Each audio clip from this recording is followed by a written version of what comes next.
નમસ્તે દોસ્તો, આજરોજ આપણે સ્ટીમરીઝનો જે બિયારણની અંદર 3 દિવસ પહેલાં ડેમો કરેલો, આજે 11 તારીખ થઈ છે અને આજના દિવસમાં આપણે જોશું કે જ્યાં સ્ટીમરીઝનો પટ આપ્યો નથી આપેલો તે બીજમાં કઈ પ્રકારે ઉગાવો થયો છે. તો ચાલો પ્રથમ જોશું જેમાં સ્ટીમરીઝનો પટ આપેલો નથી એ બિયારણ જે આપણી સામે દેખાઈ રહ્યું છે.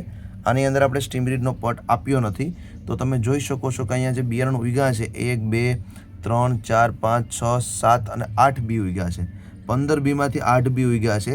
જ્યારે નથી ઉગ્યા 1 2 3 4 5 6 ને 7 એવા બી છે કે જે નથી ઉગ્યા.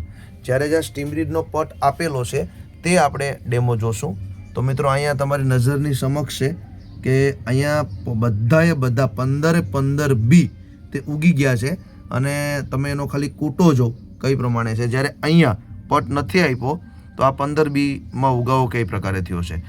મિત્રો, વાવેતર દરમિયાન સારો ઉગાવો એ જ ઉત્પાદનની પહેલી નિશાની છે. જો તંદુરસ્ત ઉગાવો હશે તો જ તંદુરસ્ત ઉત્પાદન થાય છે. તો જ્યાં સ્ટીમરીઝનો પટ આપવામાં આવે છે તે ખેડૂતનો ઉગાવો આ મુજબ હોય. ફક્ત 3 દી પહેલાં આપણે આ ડેમો કર્યો હતો, તમે લાઈવ તમારે ત્યાં પણ કરી શકો છો. તો આ સીધો તફાવત છે. માટે તમે જે પણ બીજ વાવેતર કરો એમાં સ્ટીમરીઝનો પટ અવશ્ય આપવો.